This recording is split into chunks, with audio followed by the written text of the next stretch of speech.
The Galactic Empire had ruled the stars for centuries. Its fleets were vast, its technology advanced, and its intelligence network stretched across hundreds of star systems. The alien leaders believed that nothing could surprise them anymore, yet a single report changed everything. A scouting ship, traveling near the edge of the Andralis sector, had detected a strange formation approaching. At first, the vessel's sensors registered nothing unusual, just a small group of ships emerging from a distant star system. But as the fleet drew closer, it became clear that these were no ordinary ships. Captain Rylock, a veteran of hundreds of missions, stared at the blinking console in disbelief. The formation of human ships moved with a precision that seemed impossible. They slipped through asteroid fields without a scratch, adjusted speed in ways that defied physics, and traveled faster than any vessel Rylock had ever commanded. This can't be right," muttered Rylock, rubbing his clawed face. "How are they moving like this?" The Empire's council was immediately convened. High-ranking officials, scientists, and fleet commanders gathered in the grand hall of the central station orbiting the planet Thrin. The report of a human fleet traveling beyond known physical limits spread panic in subtle waves through the council. Admiral Carrion, a tall figure with shimmering scales, slammed his claw on the table. "We need to investigate," he demanded. "Send a delegation. Find out what these humans want, and if they are a threat, neutralize them." No one argued.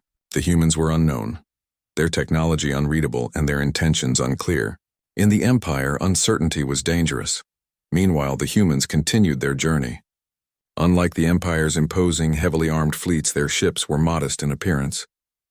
They glimmered with a soft metallic light, smooth and elegant, lacking the menacing aura of Empire vessels. Yet every move they made seemed calculated, precise, and impossible. Captain Alara, the commander of the human fleet, looked out of the main viewport of her flagship, the horizon. Stars stretched into streaks as the ship glided through space faster than any known method. She didn't feel fear or arrogance, only curiosity. Humanity had always been explorers, seeking knowledge and understanding rather than domination. "Prepare for first contact," she instructed her crew. Her voice was calm, confident, and carried the quiet authority of someone who had faced uncertainty many times before. The Empire's delegation met the humans in a neutral zone near the system's edge. Alien ambassadors, their features rigid and eyes narrowing, studied the humans. They expected a small primitive species to show fear or submission. Instead, they were met with calm smiles and firm handshakes. Ambassador Threen of the Valari species leaned forward, his voice sharp. "You are aware that you are trespassing in territory controlled by the Galactic Empire?" Ilara tilted her head slightly. "We are explorers," she replied. "Our presence is not a threat. We seek knowledge, and we hope to share what we learn along the way." The aliens were unimpressed by words. They wanted proof. They demanded demonstrations of technology, expecting minor tricks or sophisticated yet understandable devices. What they received stunned them.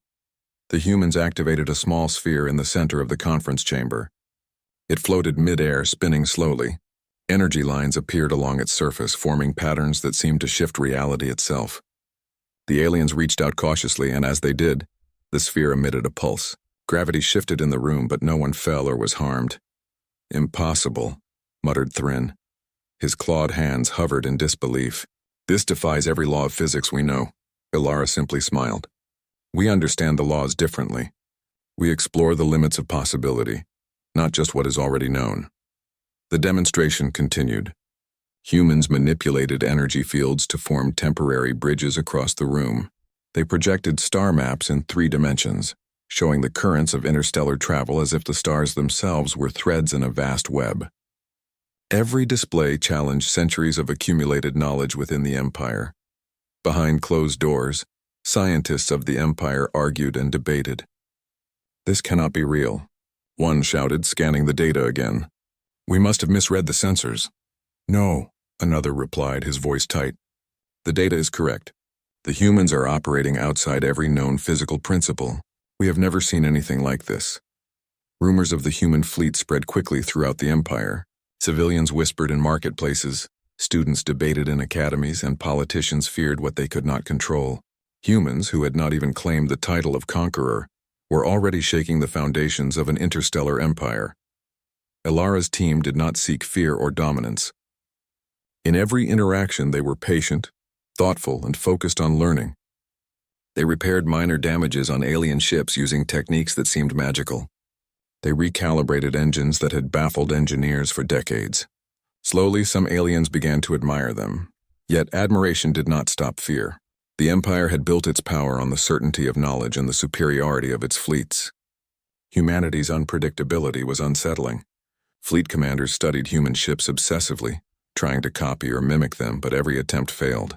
The humans' technology was not just advanced, it was impossible according to the Empire's understanding.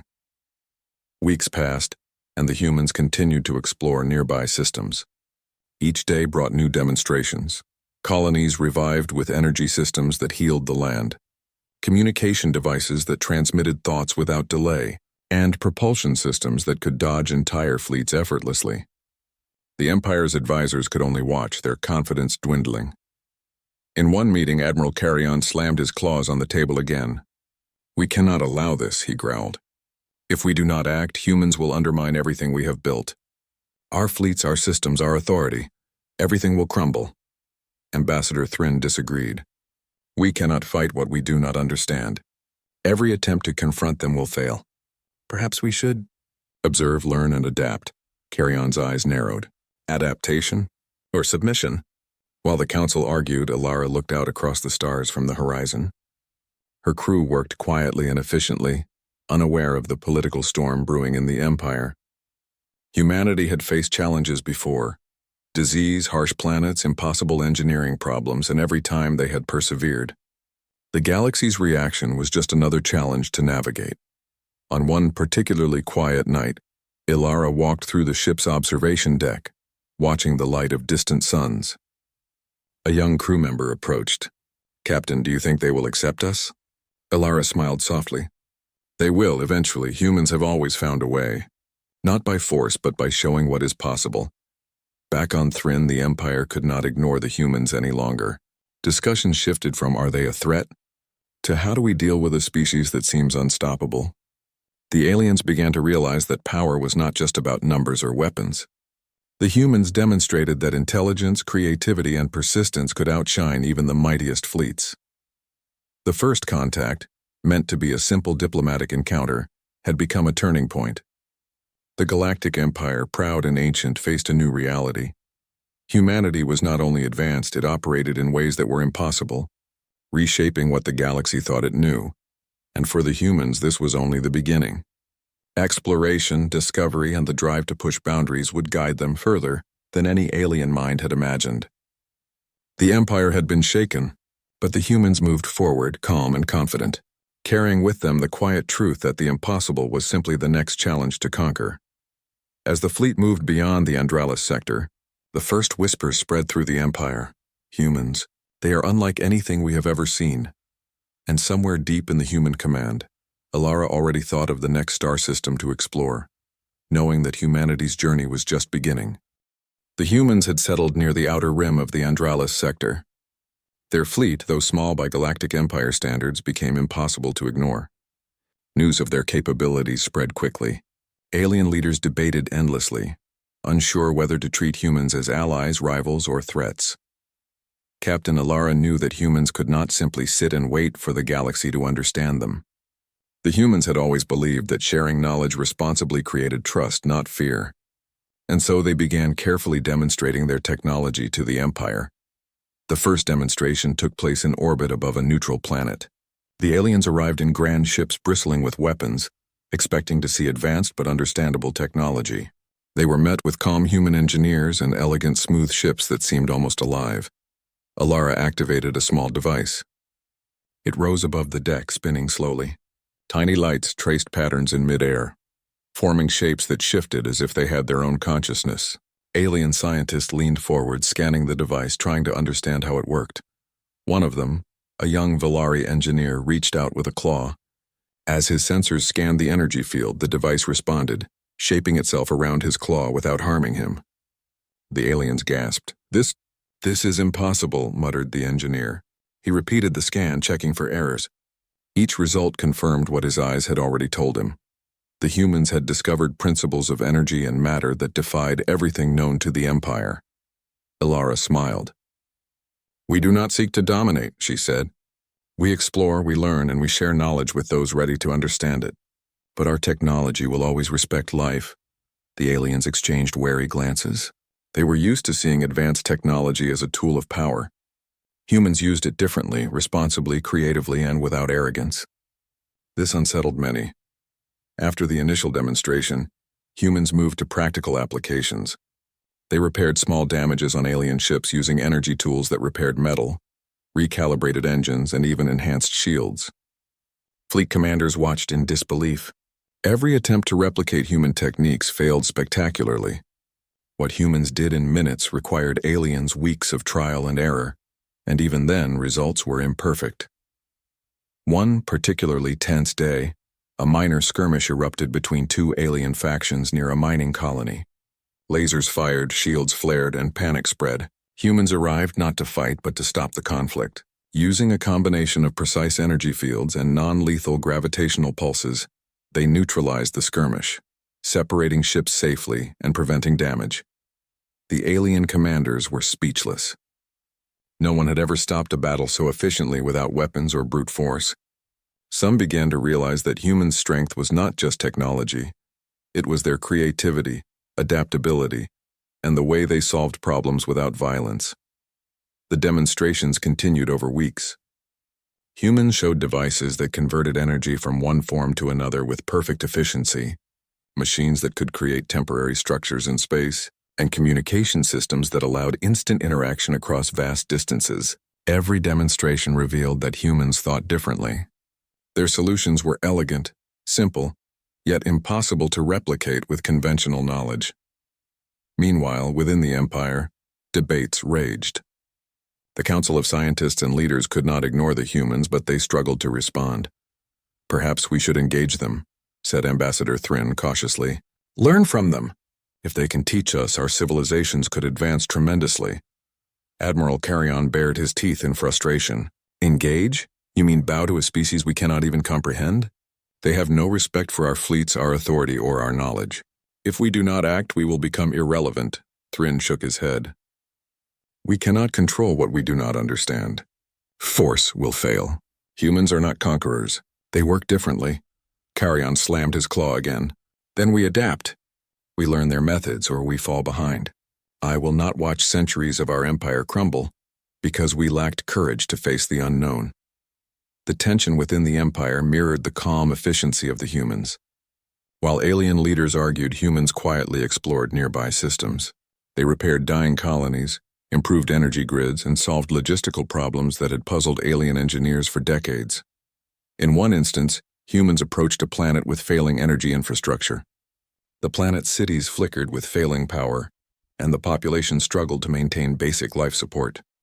Alien engineers had attempted repairs for years, but the technology was too advanced for them to stabilize fully. Ilara's team arrived and assessed the situation with a calm focus. Within hours, they had created a network that redistributed energy efficiently, stabilized the failing grids, and even improved overall performance. Citizens watched in awe as the darkened cities lit up brighter than ever before. "This is beyond our understanding," whispered one local governor. "How do they do it so quickly?" Ilara replied softly. "We look for the possibilities, not the limitations.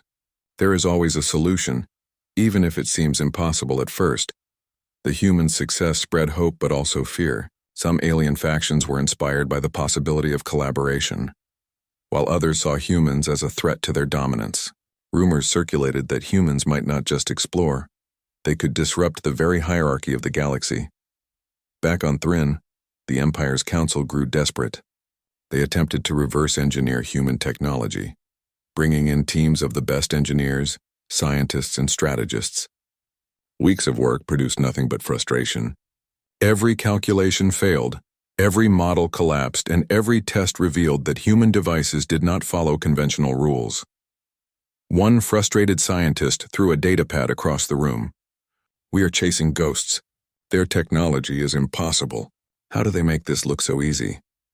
Another, calmer voice suggested, "Perhaps we are looking at it the wrong way. Humans may not follow the laws we assume." Maybe their understanding of physics is different, Carrion growled. Different? That is no comfort. Different is dangerous. Different cannot be allowed to surpass us. But even Carrion could not deny the truth. Humans were not attacking, not claiming territory, not demanding submission. They simply advanced, explored, and solved problems. The Empire's power, built on fleets and fear, suddenly felt fragile. As the weeks passed, humans continued to demonstrate their abilities, but also their character. They did not flaunt power or humiliate alien species. Every act of technological marvel was tempered with humility, patience, and respect. This approach both inspired admiration and deepened alien insecurity. A particularly notable demonstration involved a collapsed asteroid belt threatening a nearby colony. Alien engineers had tried for decades to stabilize the belt to prevent impacts, but all efforts failed. Humans arrived, studied the problem for a short while, and then, with a combination of precise gravitational manipulation and energy redistribution, they stabilized the asteroid belt. The aliens watched in stunned silence. Not a single asteroid struck the planet. The humans had done in days what the galaxy had failed to accomplish for decades. "This is remarkable," said Ambassador Thrin quietly, "and terrifying." Ilara approached the observation deck of the horizon later that night. Her crew watched the stars, calm and focused. "Do you think they will ever trust us?" asked a young engineer, eyes wide with wonder. Ilara smiled. "Trust is not given. It is earned.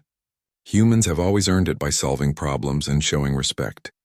One day the galaxy will understand that power is not just about force. It is about what you create and how you use it."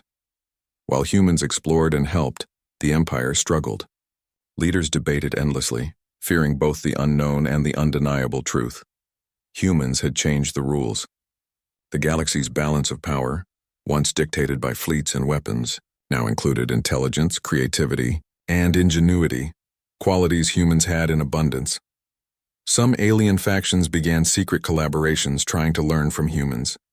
Others plotted to block or eliminate the human presence. But no plan seemed effective. Humans' focus on exploration and problem-solving allowed them to navigate these challenges with grace. By the end of the second month, the Empire realized a sobering fact. They could neither control nor fully understand humans. Every demonstration of skill, every technological marvel, and every peaceful resolution of conflict highlighted a single truth.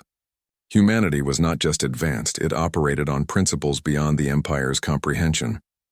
Ilara looked out at the stars from the deck one final time. "This is only the beginning," she said quietly. "The galaxy has much to learn, and so do we. But with patience, curiosity, and determination, humans will explore beyond anything imagined." The Empire watched in awe and unease as the humans moved forward, calm, confident, and unstoppable in their quest to explore and solve the impossible. The whispers had become a chorus. "Humans, they are impossible." And somewhere deep in the human fleet, the crew prepared for the next demonstration, knowing that every action today would shape the galaxy's understanding tomorrow. The Galactic Empire had reached a critical point. Weeks of observing humans had left alien leaders both amazed and unsettled. Their fleets, once unmatched in power, now seemed slow and clumsy. Their advanced technology, honed over centuries, could not match the humans' innovative solutions. Something had to be done, they decided, to assert authority before humans expanded too far. The opportunity came sooner than expected. A star system on the edge of the Empire's territory was collapsing. Its sun had become unstable, threatening to destroy all 8 planets in orbit. The Empire's finest scientists had studied it for decades, attempting to stabilize the system with massive energy arrays, gravitational manipulation, and advanced shields. Every effort failed. The planets were doomed. "This is a perfect test," Admiral Carrion said in a tense council meeting. His eyes gleamed with determination.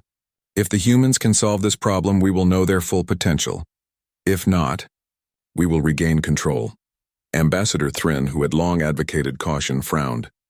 "We risk inviting them to see our weakness, but perhaps there is no choice. If they succeed, we must prepare for a future where humans lead." Ilara and her crew received the invitation through neutral channels. They did not rush in seeking glory or dominance. Instead, they approached the challenge with curiosity and methodical planning. Humans had always believed that no problem was impossible, only waiting to be understood. Upon arrival, the fleet observed the system in detail. Planets were shifting in unstable orbits, and fragments of asteroids were already colliding with outer worlds. The sun pulsed unpredictably, emitting bursts of energy that threatened to tear the planets apart. Alien scientists shook their heads. None of the Empire's long-standing models had been able to predict the next move accurately. Ilara gathered her team on the flagship, the Horizon. "This is not just about saving planets," she said. "It is an opportunity to understand the rules of a system no one else can control. Let's start by observing, not by acting. Solutions often appear when we see what others cannot." For several hours, humans analyzed the system using instruments that recorded energy flows, gravitational currents, and temporal fluctuations. Unlike alien technology, which relied on rigid calculations, human devices adapted in real time. Patterns emerged where the Empire's scientists had seen chaos. Energy streams shifted. Gravitation seemed to bend naturally, and matter itself responded to human manipulations in ways previously thought impossible. Next, humans began applying small, controlled solutions. A device projected a soft gravitational field around one of the outer planets, gently nudging it into a more stable orbit. The planet shifted slowly, imperceptibly at first, then began to settle. Alien engineers stared in disbelief as centuries of failure seemed to reverse in mere hours. "This is unbelievable," whispered one Valari scientist. "They are not following physics, they are rewriting it as they go." Ilara smiled, observing the reactions of the alien delegation. "We do not rewrite physics," she explained. "We explore it differently. Laws are not limitations. They are opportunities to discover what is possible." The central challenge, however, was the unstable sun. Its unpredictable energy pulses threatened to rip the inner planets apart. Alien fleets had tried to stabilize it with energy grids spanning millions of kilometers. The grids failed, overloaded, and sometimes worsened the instability. Humans approached the sun differently. They deployed a series of energy harmonizers, compact devices that resonated with the sun's energy naturally, guiding the pulses rather than suppressing them. Alien scientists watched as the devices created a flowing network of energy currents that interacted with the sun's own rhythms. For the first time, the sun's pulses slowed, stabilized, and aligned with the harmonizer's influence. One junior scientist whispered, almost reverently, It's alive. They are working with it, not against it." Within days, the humans had stabilized the entire star system. Planets settled into safer orbits, the asteroid belts adjusted predictably, and the sun's energy pulses became steady. Aliens who had spent decades failing could only gape in astonishment. Admiral Carrion, usually stern and commanding, stepped forward with a mixture of frustration and respect. How did you do this in days? Our fleets and arrays have failed for decades." Ilara's response was calm, almost gentle. "We did not act with force. We observed, adapted, and worked with the system's natural tendencies. Solutions are always possible if you are willing to understand rather than dominate." The Empire's Council convened an emergency session. Some factions argued for immediate containment. Humans must not be allowed to operate freely. Others suggested collaboration, realizing that humans could accelerate technology and knowledge far beyond the Empire's capacity. Thryn spoke quietly but firmly. "We have witnessed something extraordinary. Humanity's approach is unlike anything we know. They do not seek power through conquest, but through understanding. Perhaps we should learn from them rather than fear them." Carrion bared his teeth. "Learning is fine, but they cannot be allowed to surpass us in influence. We must control them, or they will control the galaxy by default." Meanwhile, humans had already moved to the next task, assisting colonies affected by the system's instability. Energy fields that stabilized planets were extended to cities, agricultural zones, and transport networks. Alien administrators watched as humans restored entire economies and ecosystems in days, using devices that seemed to operate on principles beyond comprehension. Despite their success, humans remained humble. They did not flaunt power or demand recognition. Their work was quiet, efficient, and thorough. Alien populations witnessing these actions began to respect humans not only for their technology, but for their ethics and character. In the midst of success, tensions still simmered. Some alien factions began secretly plotting, fearing that humans might undermine their authority. Others openly collaborated, hoping to learn from humans before they advanced too far. The galaxy was divided between admiration, envy, and unease. Alara addressed her crew as they prepared to leave the system. "We have stabilized what others could not. But our work is never done. There are always challenges that seem impossible. That is why we explore, learn, and adapt. Never forget that solutions exist where others see only failure." As the humans departed, the Empire's leaders could not deny the truth. Humanity had demonstrated more than advanced technology. They had shown a way of thinking, a method of problem-solving that was fundamentally different. The impossible was no longer a barrier. It was an invitation. In private, Thrin admitted to a colleague, "They are not just advanced. They are impossible in every sense, and yet we cannot help but respect them." Carrion, however, remained unconvinced. Impossible or not, they cannot be allowed to dictate the future. The galaxy must remain under our control. We will find a way to match or stop them. Yet even Carrion could not ignore the facts. Humans had saved a star system, restored civilizations, and done what the greatest minds of the Empire could not achieve in decades. Their methods were unpredictable, their creativity unmatched, and their ethics unwavering. The humans' departure left the Empire in a state of shock. Across the galaxy, whispers spread. Humans do not just advance, they operate where physics itself bends. They are impossible. Back on the horizon, Alara reviewed reports from her crew. Systems were stable, colonies thriving, and every challenge had been met with ingenuity rather than force. The galaxy had seen humanity's potential, and she knew the next steps would be even greater. "Humanity has always faced impossible odds," she said softly, "and every time we have found a way forward. This is only the beginning. The galaxy is vast and there is much to learn, much to explore, much to achieve." Her crew nodded, inspired and ready. The humans had faced a challenge deemed impossible and succeeded. Yet in every challenge lay a new horizon, and in the quiet hum of the horizon, humanity prepared for the next step, knowing that wherever the galaxy seemed insurmountable, human ingenuity would find a path forward. The Galactic Empire, still reeling, realized something profound. Humans were not just another species in the galaxy. They were a force of innovation, determination, and hope. And hope, combined with impossible technology, was a power that even the mightiest empires could not ignore. The Galactic Empire had survived centuries of war, intrigue, and rebellion, yet nothing had unsettled it as profoundly as humanity. Alien leaders, once confident in their fleets and advanced technology, now faced a reality they could not control. Humans had solved problems that had baffled the greatest minds of the Empire, and unlike other species, they did not seek domination. The Council on Thrin convened an emergency summit. Generals, scientists, politicians, and diplomats filled the massive chamber, their faces a mixture of awe, fear, and frustration. Holographic displays showed the humans' latest feats, stabilized star systems, thriving colonies, and technology that seemed impossible by any known laws. Admiral Carrion paced the floor. "We cannot allow them to expand unchecked," he growled. "If humans continue this way, the Empire's authority will collapse. Every system they touch will surpass us in technology and influence." Ambassador Thrin spoke calmly, trying to balance caution with reason. "They do not seek our territory, nor do they aim to conquer. Their power lies in their knowledge, their creativity, and their ability to solve problems. We cannot fight them, but perhaps we can learn." Carrion's claws clenched. "Learn, that is submission. We are an empire. We do not bow to others.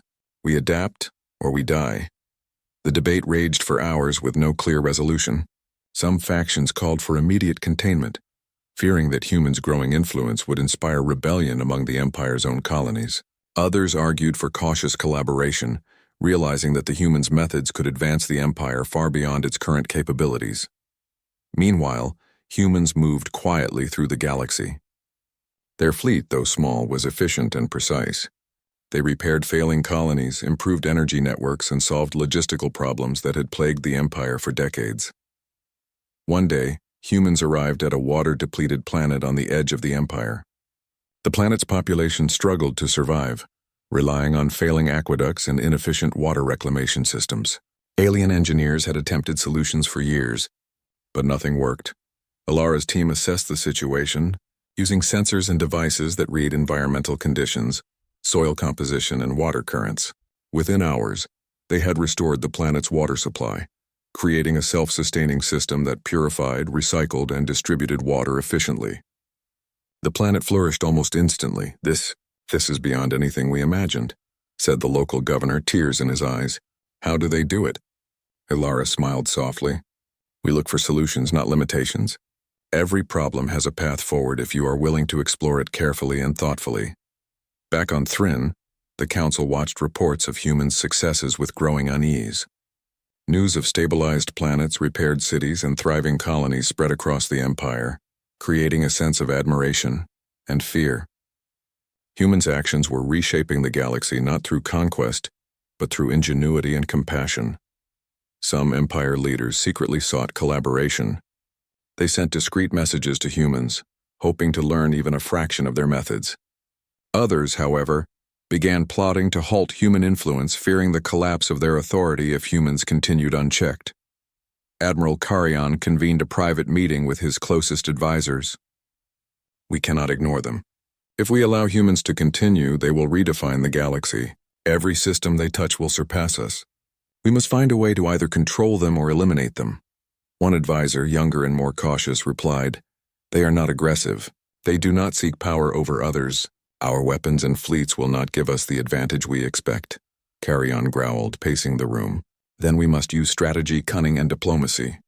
Force alone will not stop them, but mark my words, we will not be outshined by a single species." Meanwhile, humans continued to expand their influence, always carefully, always respectfully.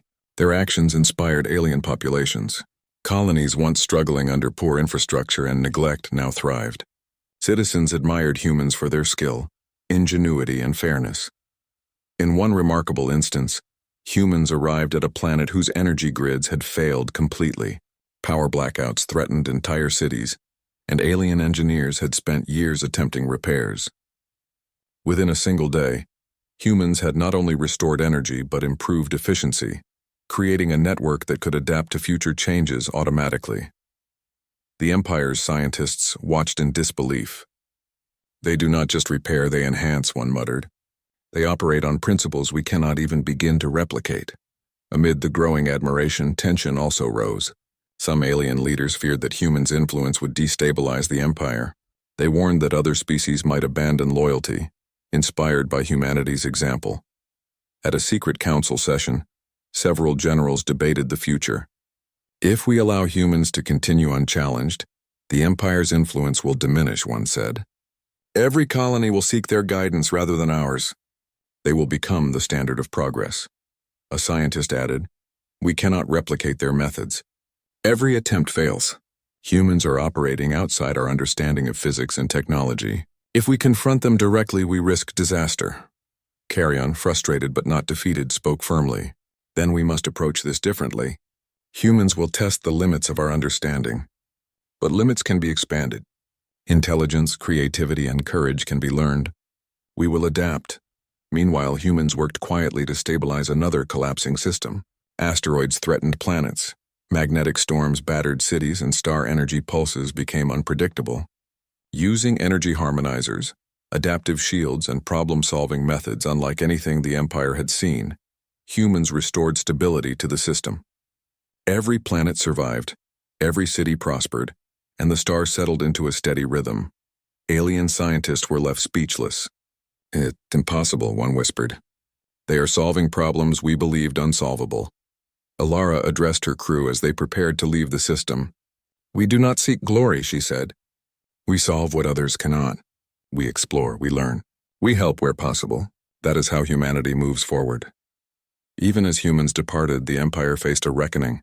Their leaders understood that humanity's power was not in fleets or weapons, but in ingenuity, adaptability, and ethical action. Traditional measures of control, military strength, political influence, or technological dominance were no longer sufficient. Ambassador Thryn reflected privately. "They do not conquer. They inspire. They elevate those around them. We are witnessing something extraordinary." Carrion, ever cautious, warned, "Inspiration can become influence, and influence can become control. We must be vigilant. The galaxy must remain balanced. Humans, however, remained focused on exploration and problem-solving. Each challenge they faced became a demonstration of intelligence, patience, and creativity. Colonies flourished, star systems stabilized, and alien populations began to see a future beyond limitations. The Empire realized, slowly but surely, that they were witnessing the rise of a species unlike any other. Humans were not just advanced, they were transformative.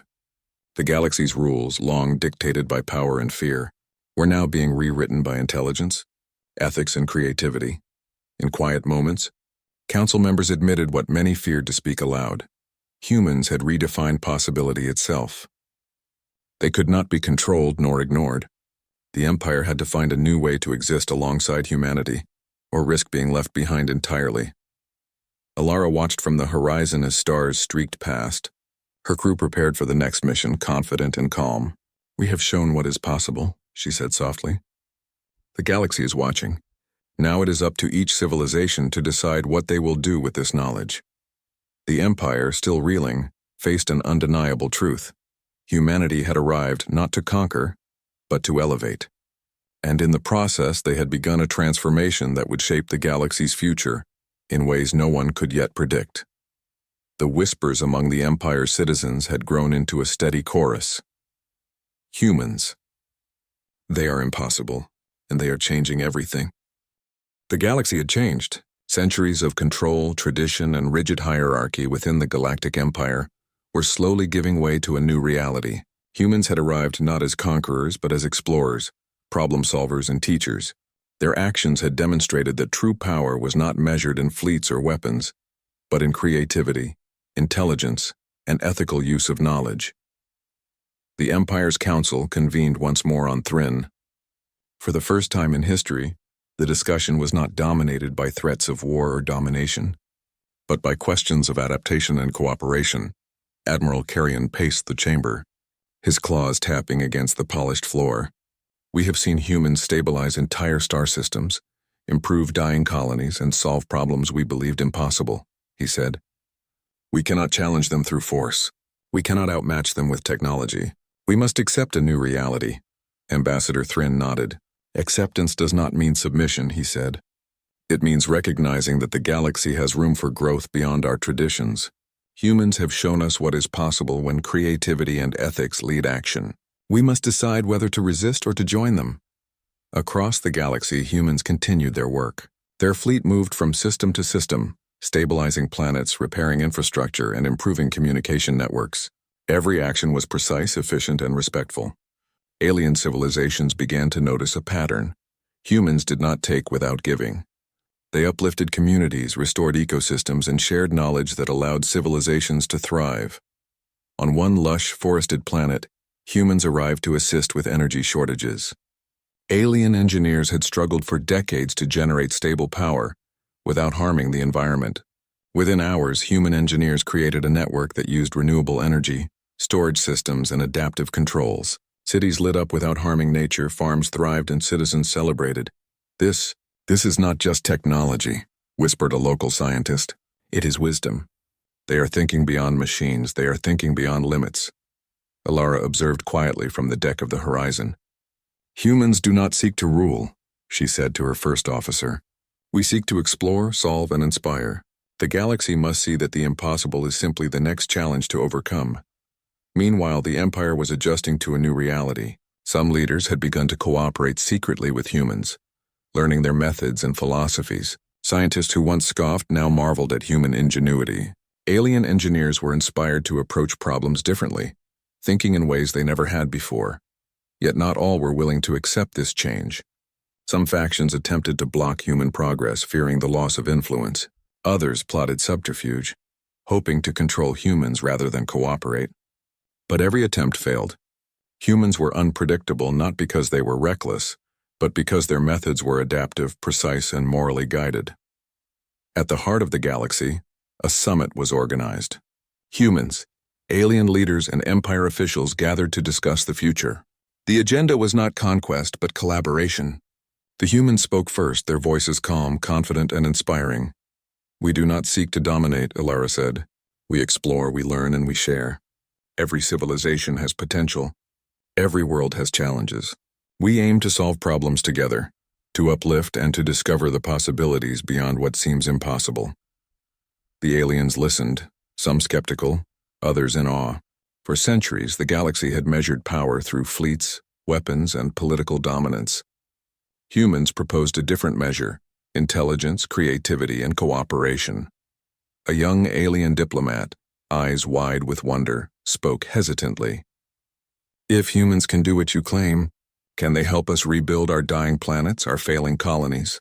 Ilara nodded. We can, and we will. But you must be willing to learn, to cooperate, and to embrace possibilities. Knowledge is shared, not taken. By the end of the summit, a new framework was established. Humans offered guidance, technology, and education, while alien civilizations contributed resources, ideas, and perspectives. The Galactic Empire, once rigid and controlling, began to transform into a network of cooperation, knowledge, and exploration. In secret, Carrion admitted to Thryn, "I was wrong to see humans as a threat. They are not destroying the Empire. They are saving it from stagnation. But we must adapt quickly or we will be left behind." Thryn smiled. Adaptation is the future, and humans show us the way. Humans continued to explore. They ventured to star systems beyond the Empire's borders, mapping uncharted space, stabilizing unstable stars, and solving environmental crises. Their work inspired civilizations far and wide. Colonies that had once struggled were now thriving. Energy networks were efficient and clean, and communication across light years became seamless. On a remote desert planet, humans constructed an adaptive water network. Ancient aqueducts had failed, and native species struggled to survive. Using advanced sensors and energy-efficient systems, humans restored water flow, revived ecosystems, and allowed both humans and aliens to live sustainably. Local populations celebrated, spreading stories of the humans' ingenuity and compassion across the sector. Everywhere humans went, whispers followed. Humans are impossible, and they make the galaxy better. Even the Empire's fleets were transformed. Alien engineers, inspired by human methods, redesigned ships and stations. Energy systems became more efficient, defenses smarter, and logistics far more effective. What had once taken decades of trial and error now advanced in months. Humanity's influence extended not through domination, but through inspiration and collaboration. In the grand observation deck of the horizon, Ilara watched the stars stretch by. Her crew worked efficiently, quietly discussing new possibilities. "Captain," said a young engineer, "we've helped so many planets. How far do we go next?" Ilara smiled. "As far as curiosity, courage, and imagination take us. There is no limit. Every star, every system, every problem is an opportunity. Humanity's journey is never finished." The Galactic Empire, now transformed by human influence, faced a new era. Its citizens were learning that power was not about fear, fleets, or dominance. It was about understanding, creating, and cooperating. Entire sectors began to adopt human-inspired systems for energy, transportation, and education. Alien scientists reported breakthroughs that were previously thought impossible. A ceremony was held on Thryn to honor the humans' contribution. Ilara addressed a gathering of thousands composed of humans and aliens alike. "We are explorers," she said. "We do not seek to rule, but to learn, solve, and uplift. Together we can achieve what none could alone. The impossible is not a barrier. It is a challenge waiting to be met." Applause echoed throughout the hall. Alien leaders, once skeptical, nodded in respect. Colonists cheered. Scientists marveled. For the first time in centuries, the galaxy felt united, not under domination, but under the shared pursuit of knowledge, innovation, and growth. And as humans prepared for the next mission beyond the known galaxy, the message was clear. The future belonged not to the strongest, but to the cleverest, the most creative, and the most determined. Humanity had shown that intelligence, courage, and ethics could outshine fleets, weapons, and empires. From the observation deck of the horizon, Ilara gazed at distant stars. "The galaxy is vast," she said softly, "and we are just beginning to explore its possibilities. The journey ahead will test us, inspire us, and challenge us. But no challenge is too great for those willing to learn, adapt, and create." The Galactic Empire, once proud and unyielding, had entered a new age, one where cooperation, Innovation and knowledge defined power. Humans had not conquered through weapons. They had conquered through wisdom, courage, and the determination to explore the impossible. Across the galaxy, civilizations flourished, problems were solved, and hope spread where fear once ruled. And through it all, humans continued their journey, calm, confident, and unwavering. The whispers that had begun months ago were now a chorus. Humans. They are impossible, and they are shaping the future. In the vast silence of space, the horizon glided forward. Humanity's journey had only begun, and the galaxy waited eagerly to see what impossible wonders would come next.